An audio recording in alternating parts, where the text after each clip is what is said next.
안녕하세요. 책 읽는 밤 한나입니다. 오늘은 이상의 날개 가지고 왔어요.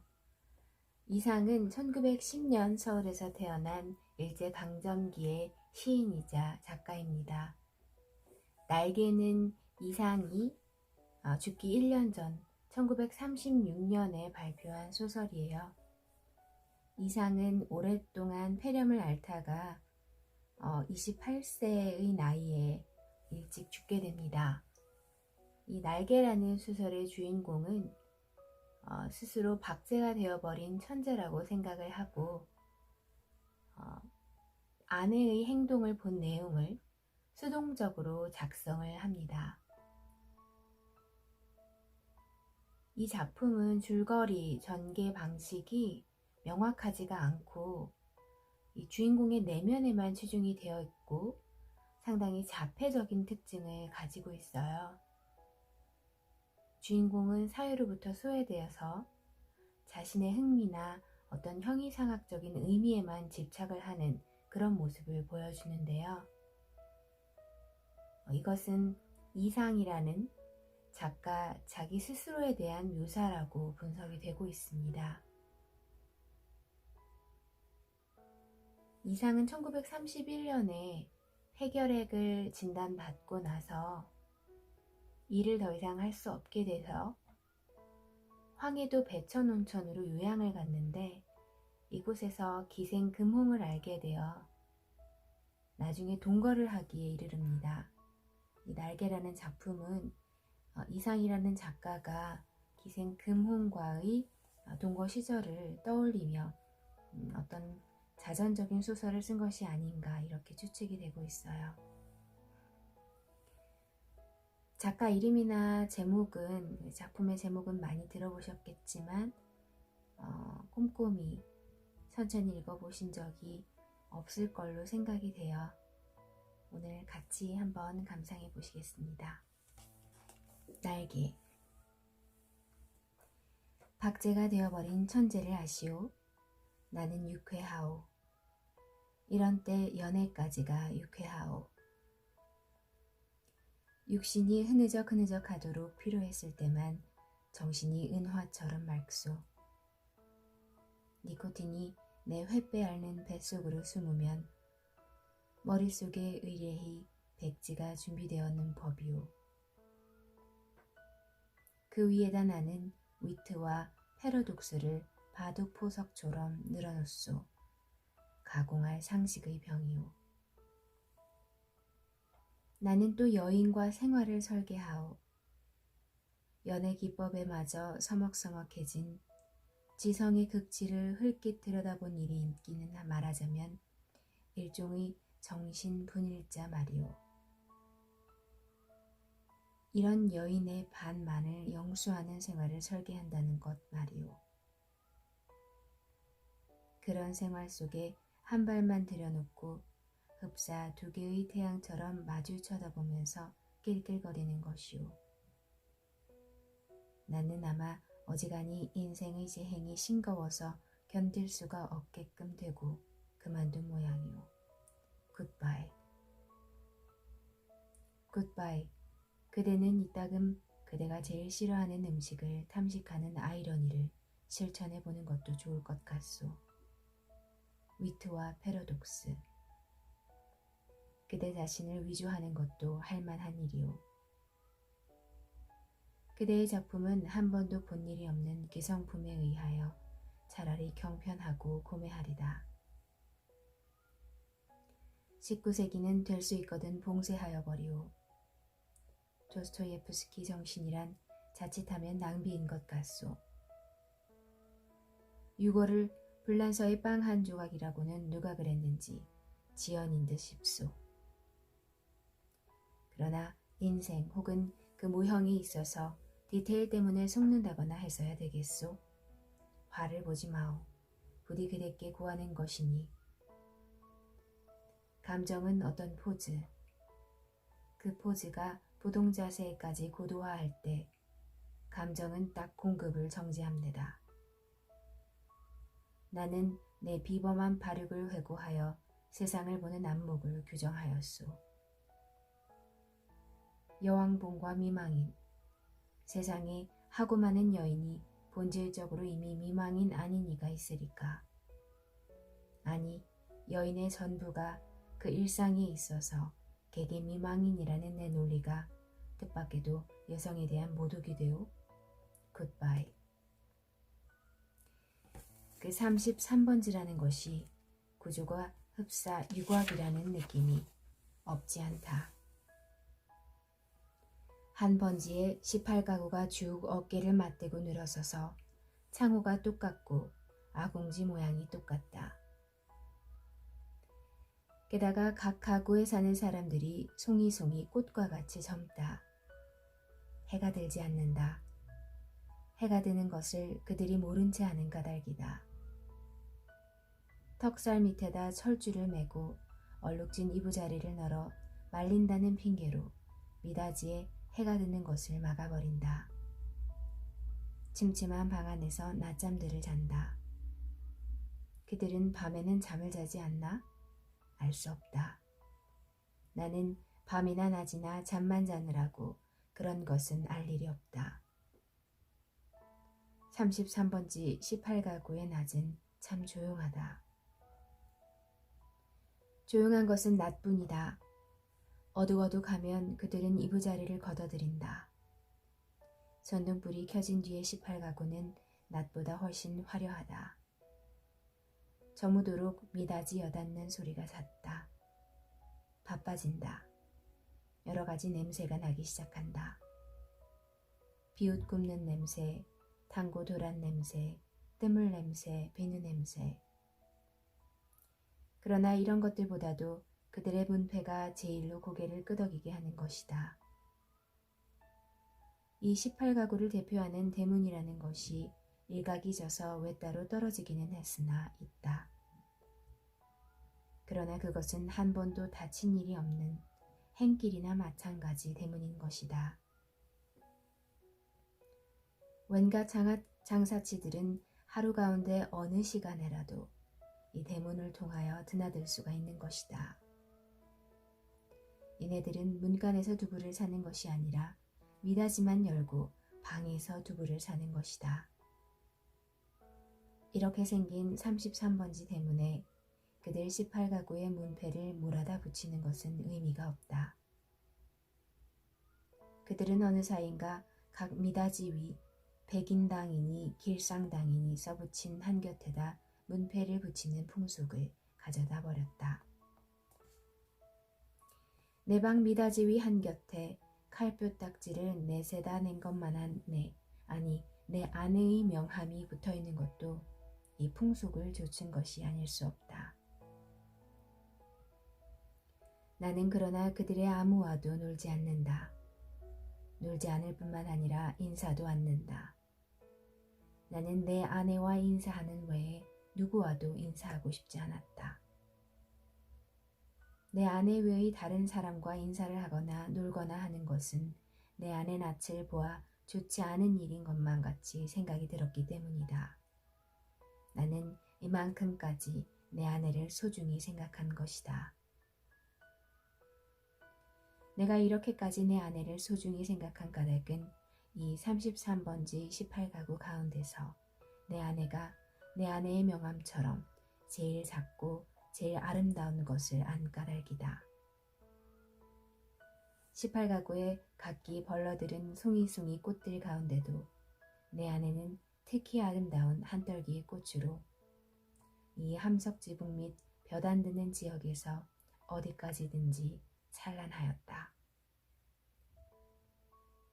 따라서 그런 한떨기 꽃을 지키고 아니 그 꽃에 매어달려 사는 나라는 존재가 도무지 형언할 수 없는 거북살스러운 존재가 아닐 수 없었던 것은 물론이다.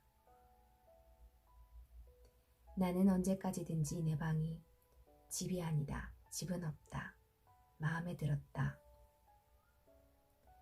방 안의 기온은 내 체온을 위하여 쾌적하였고 방 안의 침침한 정도가 또한 내 알력을 위하여 쾌적하였다.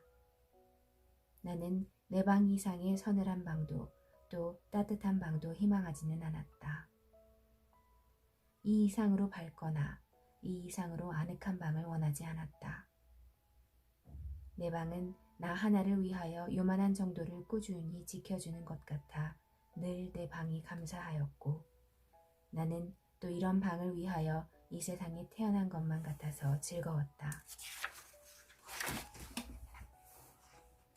그러나 이것은 행복이라든가 불행이라든가 하는 것을 계산하는 것은 아니었다. 말하자면 나는 내가 행복되다고도 생각할 필요가 없었고, 그렇다고 불행하다고도 생각할 필요가 없었다. 그냥 그날 그날을 그저 까닭 없이 펀둥펀둥 게으르게만 있으면 만사는 그만이었던 것이다. 내 몸과 마음의 옷처럼 잘 맞는 방 속에서 뒹굴면서 축 처져 있는 것은 행복이니 불행이니 하는 그런 세속적인 계산을 떠난 가장 편리하고 안일한, 말하자면 절대적인 상태인 것이다. 나는 이런 상태가 좋았다. 이 절대적인 내 방은 대문간에서 세어서 똑 7째 칸이다. 럭키 세븐의 뜻이 없지 않다. 나는 이 7이라는 숫자를 훈장처럼 사랑하였다. 이런 이 방이 가운데 장지로 말미암아 2칸으로 나뉘어 있다는 것은 그것이 내 운명의 상징이었던 것을 누가 알랴. 아랫방은 그래도 해가 든다. 아침결에 책부만한 해가 들었다가 오후에 손수건만 해지면서 나가버린다. 해가 영영 들지 않는 윗방이 즉 내 방인 것은 말할 것도 없다. 이렇게 볕 뜨는 방이 아내 방이요, 볕 안 드는 방이 내 방이요 하고 아내와 나 둘 중에 누가 정했는지 나는 기억하지 못한다. 그러나 나에게는 불평이 없다. 아내가 외출만 하면 나는 얼른 아랫방으로 와서 그 동쪽으로 난 들창을 열어놓으면 들여비치는 볕살이 아내의 화장대를 비춰 가지각색의 병들이 아롱이지면서 찬란하게 빛나고, 이렇게 빛나는 것을 보는 것은 다시 없는 내 오락이다. 나는 조그만 돋보기를 꺼내갖고 아내만이 사용하는 지미가리를 끄실러가면서 불장난을 하고 논다.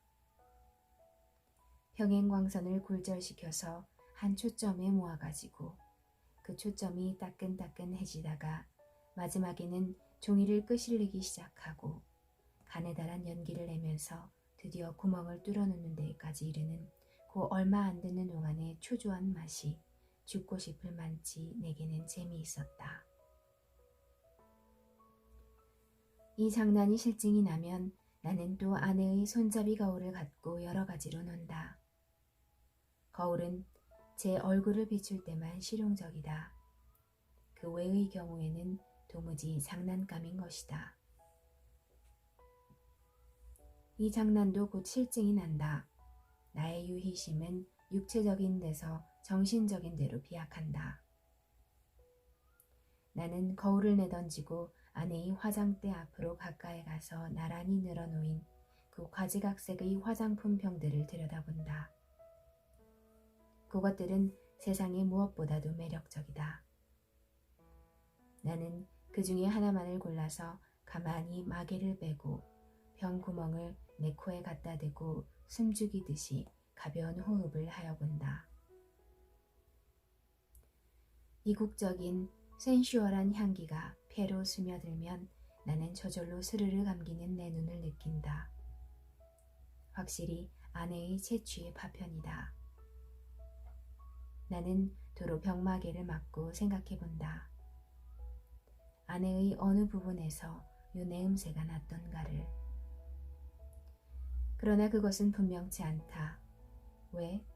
아내의 채취는 욕이 늘어서는 가지각색 향의 합계일 것이니까. 아내의 방은 늘 화려하였다. 내 방이 벽에 못한 게 꽂히지 않은 소박한 것인 반대로 아내 방에는 천장 밑으로 쫙 돌려 못이 박히고 몸마다 화려한 아내의 치마와 저고리가 걸렸다. 여러 가지 무늬가 보기 좋다. 나는 그 여러 조각의 치마에서 늘 아내의 동체와 그 동체될 수 있는 여러 가지 포즈를 연상하고 연상하면서 내 마음은 늘 점잖지 못하다. 그렇건만 나에게는 옷이 없었다. 아내는 내게는 옷을 주지 않았다. 입고 있는 코르덴 양복 칼벌이 내 자리 옷이었고 통상복과 나들이 옷을 겸한 것이었다.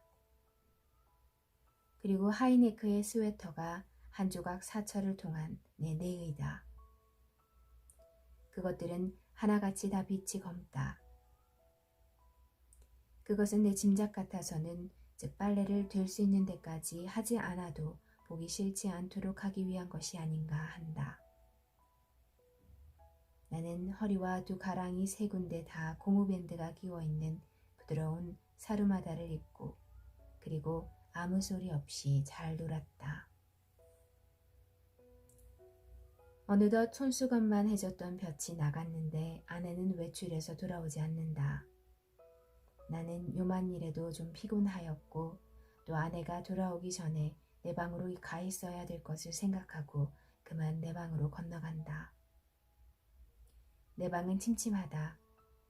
나는 이불을 뒤집어 쓰고 낮잠을 잔다. 한 번도 거둔 일이 없는 내 이부자리는 내 몸뚱이의 일부분처럼 내게는 참 반갑다. 잠은 잘 오는 적도 있다. 그러나 또 전신이 까칫까칫하면서 영 잠이 오지 않는다. 그런 때는 아무 제목으로나 제목을 하나 골라서 연구하였다.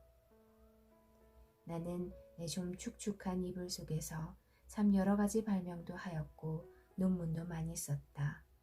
시도 많이 지었다.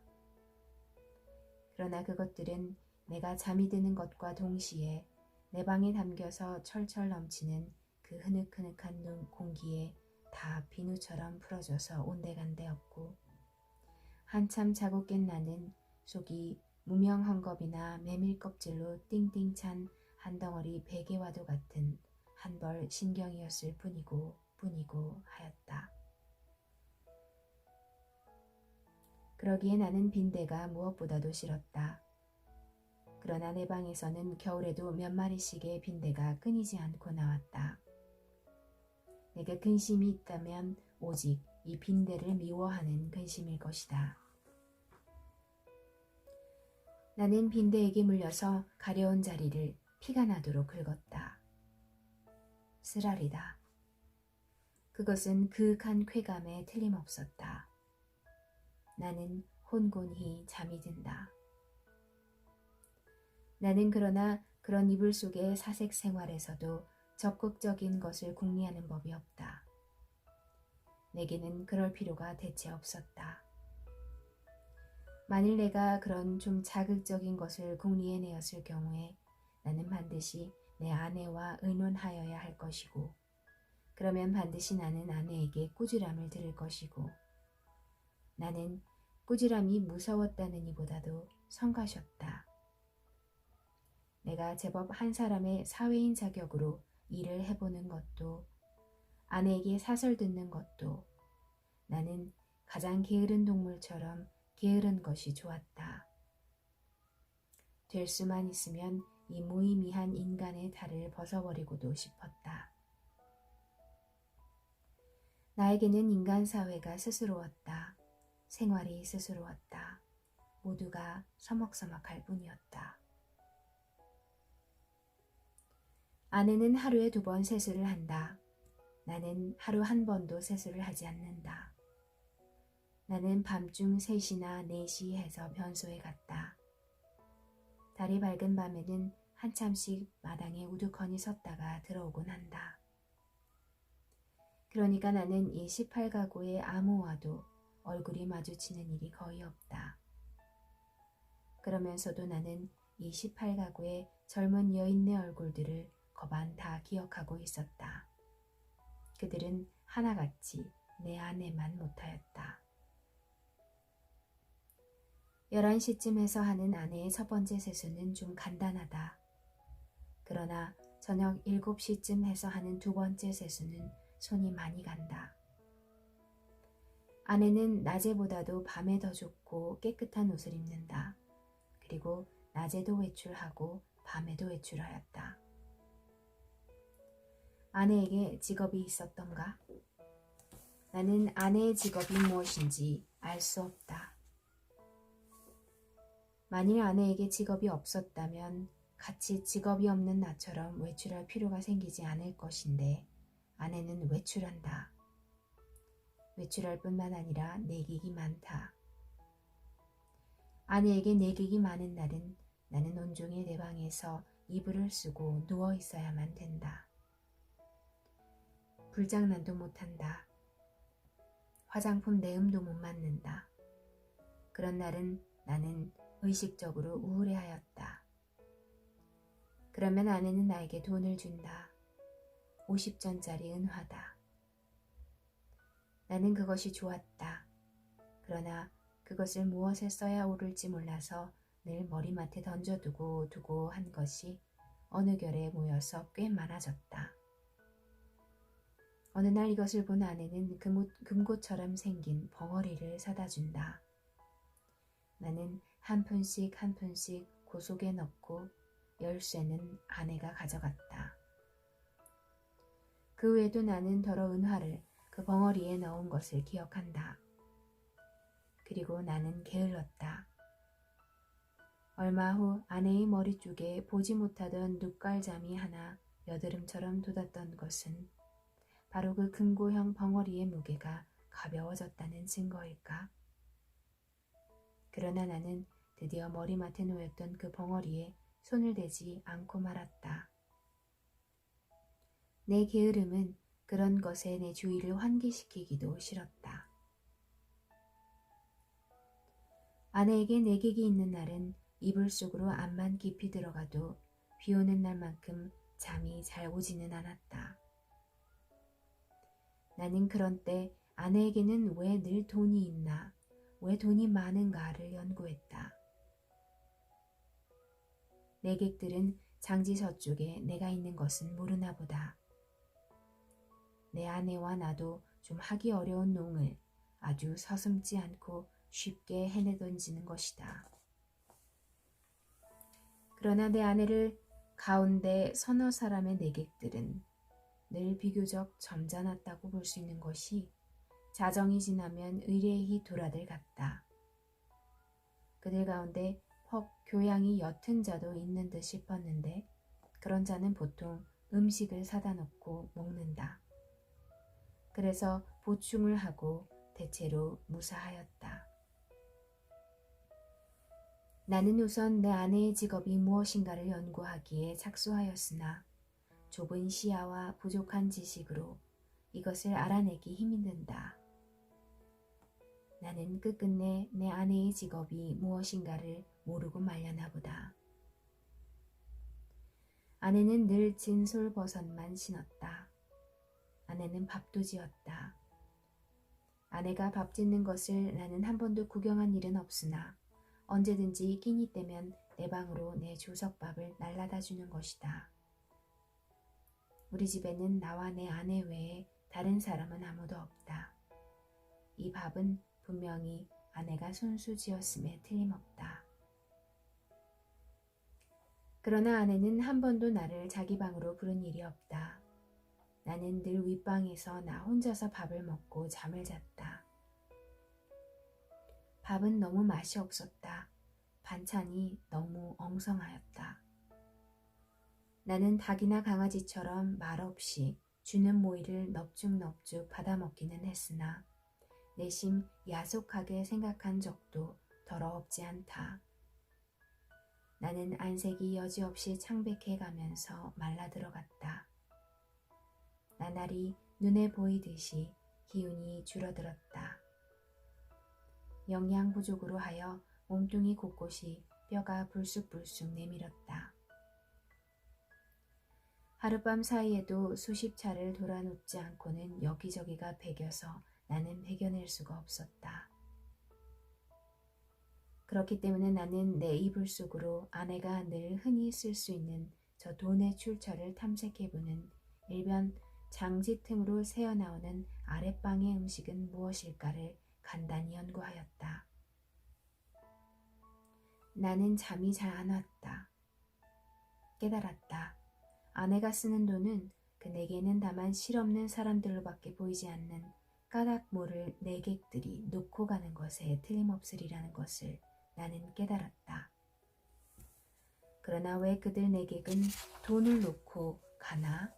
왜 내 아내는 그 돈을 받아야 되나? 하는 예의관념이 내게는 도무지 알 수 없는 것이었다. 그것은 그저 예의에 지나지 않는 것일까? 그렇지 않으면 혹 무슨 대가일까, 보수일까? 내 아내가 그들 눈에는 동정을 받아야만 할 가엾은 인물로 보였던가? 이런 것들을 생각하노라면 의뢰히 내 머리는 그냥 혼란하여 버리고 하였다. 잠들기 전에 획득했다는 결론이 오직 불쾌하다는 것뿐이었으면서도 나는 그런 것을 아내에게 물어보거나 할 일이 참 한 번도 없었다. 그것은 대체 귀찮기도 하려니와 한잠 자고 일어나는 나는 사뭇 딴 사람처럼 이것도 저것도 다 깨끗이 잊어버리고 그만두는 까닭이다. 내객들이 돌아가고 혹 밤 외출해서 돌아오고 하면 아내는 경편한 것으로 옷을 바꿔 입고 내 방으로 나를 찾아온다. 그리고 이불을 들추고 내 귀에는 영 생동생동한 몇 마디 말로 나를 위로하려 든다. 나는 냉소도 고소도 홍소도 아닌 웃음을 얼굴에 띠고 아내의 아름다운 얼굴을 쳐다본다. 아내는 방글에 웃는다. 그러나 그 얼굴에 떠도는 일말의 애수를 나는 놓치지 않는다. 아내는 능히 내가 배고파하는 것을 눈치챌 것이다. 그러나 아랫방에서 먹고 남은 음식을 나에게 줄여들지는 않는다. 그것은 어디까지든지 나를 존경하는 마음일 것임에 틀림없다. 나는 배가 고프면서도 저기 마음이 든든한 것을 좋아했다. 아내가 무엇이라고 짓거리고 갔는지 귀에 남아있을 리가 없다. 다만 내 머리맡에 아내가 놓고 간 은화가 전등불에 흐릿하게 빛나고 있을 뿐이다. 그 금고형 벙어리 속에 그 은화가 얼만큼이나 모였을까? 나는 그러나 그것을 쳐들어보지 않았다. 그저 아무런 의욕도 기원도 없이 그 단추구멍처럼 생긴 틈사구니로 은화를 떨어뜨려 둘 뿐이었다. 왜 아내의 내객들이 아내에게 돈을 놓고 가나 하는 것이 풀 수 없는 의문인 것 같지. 왜 아내는 나에게 돈을 놓고 가나 하는 것도 역시 나에게는 똑같이 풀 수 없는 의문이었다. 내 비록 아내가 내게 돈을 놓고 가는 것이 싫지 않았다 하더라도 그것은 다만 그것이 내 손가락에 닿는 순간부터 그 벙어리 주둥이에서 자취를 감추기까지의 하잘것없는 짧은 촉각이 주었달 뿐이지 그 이상 아무 기쁨도 없다. 어느 날 나는 그 벙어리를 변소에 갖다 넣어버렸다. 그때 벙어리 속에는 몇 푼이 들었는지 모르겠으나 은화들이 꽤 들어있었다. 나는 내가 지구 위에 살며 내가 이렇게 살고 있는 지구가 질풍신뢰의 속력으로 광대무변의 공간을 달리고 있다는 것을 생각했을 때 참 허망하였다. 나는 이렇게 부지런한 지구 위에서는 현기증도 날 것 같고 해서 한시 앞이 내려버리고 싶었다.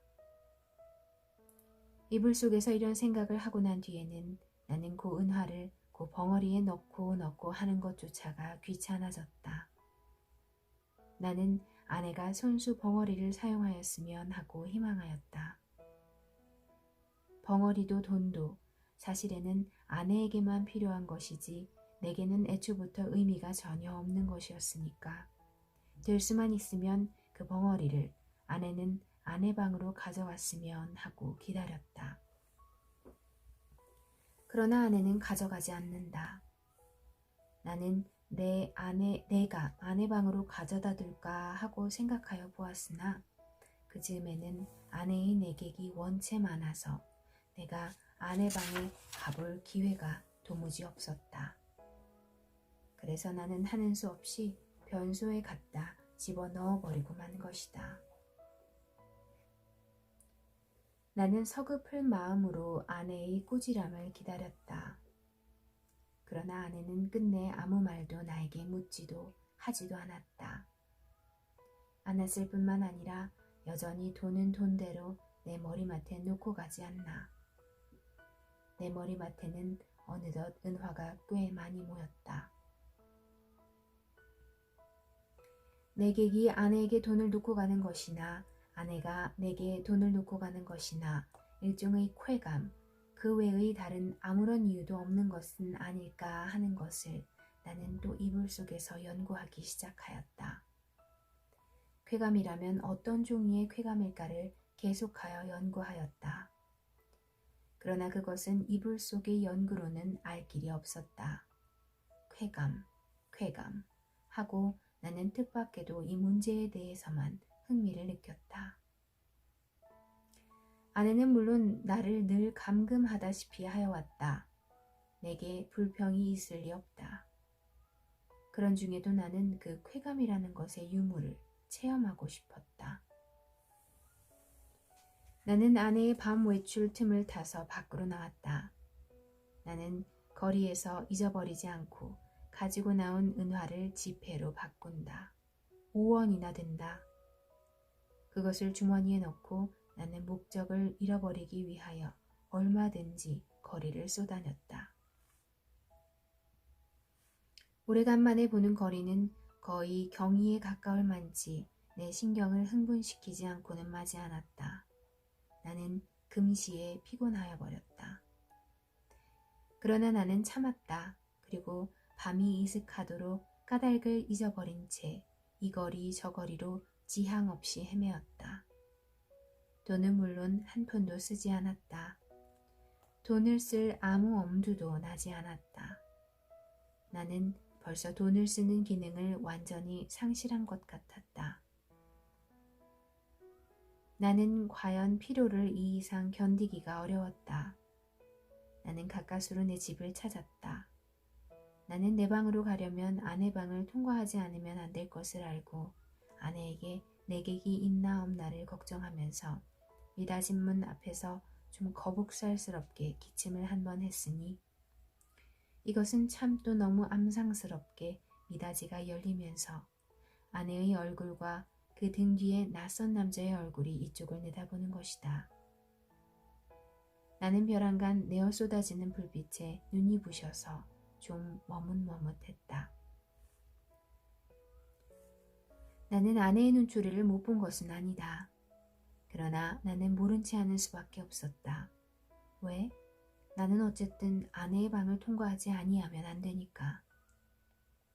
나는 이불을 뒤집어 썼다. 무엇보다도 다리가 아파서 견딜 수가 없었다. 이불 속에서는 가슴이 울렁거리면서 암만 해도 까무라칠 것만 같았다. 걸을 때는 몰랐더니 숨이 차다.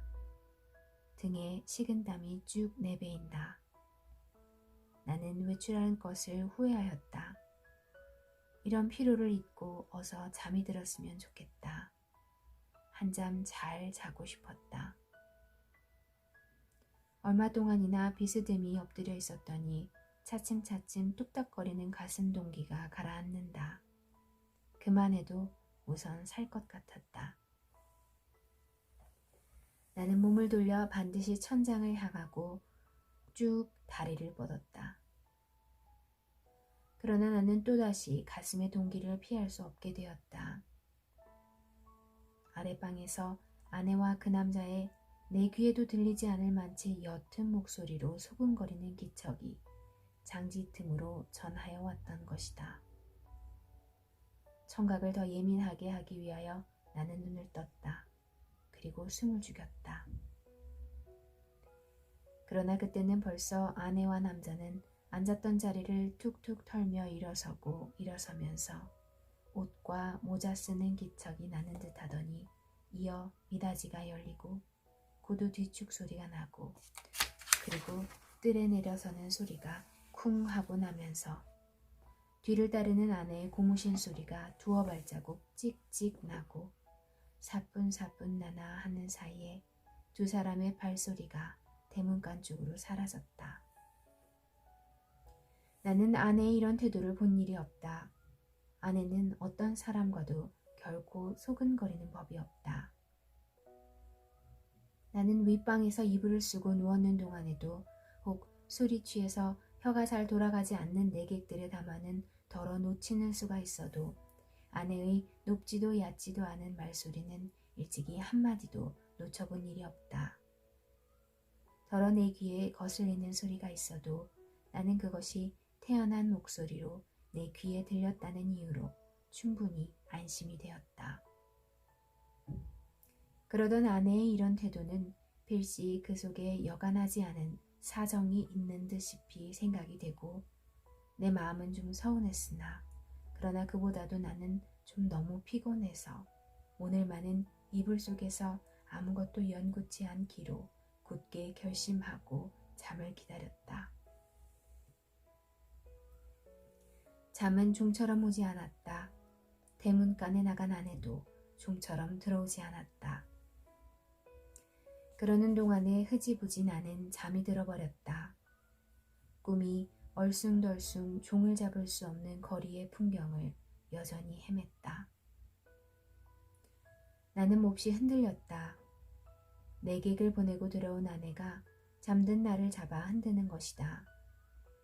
나는 눈을 번쩍 뜨고 아내의 얼굴을 쳐다보았다. 아내의 얼굴에는 웃음이 없다. 나는 좀 눈을 부비고 아내의 얼굴을 자세히 보았다. 노기가 눈초리에 떠서 얇은 입술이 바르르 떨린다. 종처럼 이 노기가 풀리기는 어려울 것 같았다. 나는 그대로 눈을 감아버렸다. 벼락이 내리기를 기다린 것이다. 그러나 새근하는 숨소리가 나면서 푸시시 아내의 치맛자락 소리가 나고 장지가 여닫히며 아내는 아내 방으로 돌아갔다. 나는 다시 몸을 돌려 이불을 뒤집어 쓰고는 개구리처럼 엎드려서 배가 고픈 가운데에도 오늘 밤의 외출을 또 한 번 후회하였다. 나는 이불 속에서 아내에게 사죄하였다. 그것은 네 오해라고. 나는 사실 밤이 퍽이나 이슥한 줄만 알았던 것이다. 그것이 네 말만 따라 자정전인 줄은 나는 정말이지 꿈에도 몰랐다. 나는 너무 피곤하였었다. 오래간만에 나는 너무 많이 걸은 것이 잘못이다. 내 잘못이라면 잘못은 그것밖에는 없다. 외출은 왜 하였더냐고? 나는 그 머리맡에 저절로 모인 5원의 돈을 아무에게라도 좋으니 주워보고 싶었던 것이었다. 그뿐이다. 그러나 그것도 내 잘못이라면 나는 그렇게 알겠다. 나는 후회하고 있지 않나. 내가 그 5원 돈을 써버릴 수가 있었던들 나는 자정 안에 집에 돌아올 수 없었을 것이다. 그러나 거리는 너무 복잡하였고 사람은 너무도 들끓었다.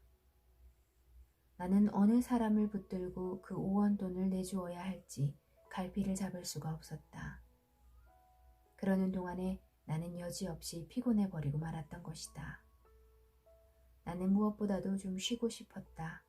눕고 싶었다.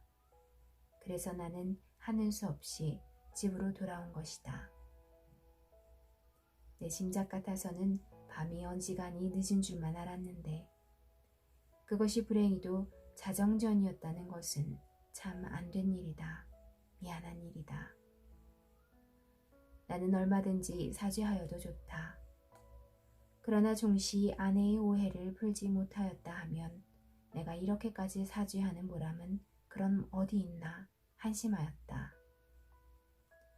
1시간 동안을 나는 이렇게 초조하게 굴지 않으면 안 되었다. 나는 이불을 획 젖혀버리고 일어나서 장지를 열고 아내 방으로 비칠비칠 달려갔던 것이다. 내게는 거의 의식이라는 것이 없었다. 나는 아내 이불 위에 엎드려지면서